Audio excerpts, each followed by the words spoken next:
नारायण हृदयालय, एक बार जरा मेरी स्क्रीन वाला चार्ट लेके आइए आप स्क्रीन पर।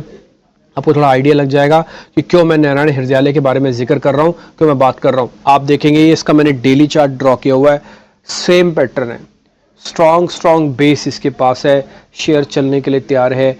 और पहला रेजिस्टेंस सपोर्ट क्या है मैं जरा आपको ड्रॉ भी कर देता हूं आपके ही सामने, ताकि किसी तरह की कोई कंफ्यूजन ना रहे, किसी तरह का कोई दिक्कत ना रहे। ये मैं गैप से लाइन को ड्रॉ कर रहा हूं और सीधा देखूंगा, अगर गैप से इसको मैं सपोर्ट ले लेता हूं तो ये पूरा एरिया मेरा सपोर्ट का एरिया है। इसी गैप से मैंने लाइन ली, ये पूरा एरिया मेरा सपोर्ट का है। एक बार का सपोर्ट, दो बार का सपोर्ट, तीन बार का सपोर्ट, चार बार का सपोर्ट, पांच बार का सपोर्ट। ये इस लाइन को कभी इसने ब्रेक नहीं किया। ये लाइन लेवल्स कौन से हैं?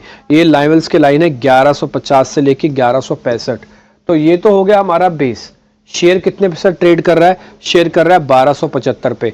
चलो मैं 1175 भी बेस समझ लेता हूं एक मिनट के लिए। तो 100 रुपए से ज्यादा ये शेयर नहीं टूटना चाहिए।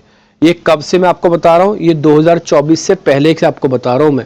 यानी कि पूरे साल का जो बेस है वो 1175 आपका हो गया, या 1150 रफ में आपका हो गया। अब आते चलने की बात, चलेगा कहां तक? देखो दोनों ही शेयर्स, दोनों ही एवरेजेस का ब्रेकआउट है। फिर से ये दोनों एवरेजेस इस ब्रॉड एवरेजेस से श्रिंक होकर छोटी एवरेजेस में कन्वर्ट हुई है। ब्रॉड एवरेजेस कहने का मतलब यहाँ पे डिफरेंसेस होता है कि कई बार 50 की एवरेज तोड़ेगा तो फिर 200 दिन का सपोर्ट लेगा, लेकिन 50 और 200 दिन में गैप ज्यादा होने की वजह से ये एक फेवरेबल ट्रेड नहीं होता। लेकिन जहां पर जब एवरेजेस बिल्कुल कोलाइड कर जाए कि जहां पे 50 दिन की एवरेज टूटे और साथ ही साथ 200 दिन भी आपको बचाने के लिए आ जाए, वो ट्रेड के लिए थोड़ा ज्यादा ठीक माना जाएगा, क्योंकि आपका रिस्क रिवॉर्ड ठीक हो जाएगा ना। तो थोड़े से पैसे पे ही आप पूरा रिस्क ले पाएंगे और उसके बाद आपको बढ़िया रिटर्न भी मिलेगा। देखो जैसे ही डैमेज हुआ, मैं छोटा सा आपको और नोटिस कराता हूं, जैसे ही डैमेज हुआ तुरंत रिपेयर भी करता है। ये हिस्सा डैमेज का है, तुरंत एक ही कैंडल से रिपेयर करके वापस छोटे छोटे रेजिस्टेंसेस को, रेंज को ब्रेक करने की तैयारी कर रहा है। एक लेवल में आपके सामने और नोटिस करता हूं, ये मेरा टारगेट हो जाएगा। मैं 1400 रुपए के टारगेट के लिए इसके अंदर उतर रहा हूं। मैं फिर से मार्क कर देता हूं, ये 1400 रुपए तक का टारगेट है, इसके लिए मैं उतर रहा हूं। मेरा पूरा सबसे बड़ा बेस 1160 1150 वाला है।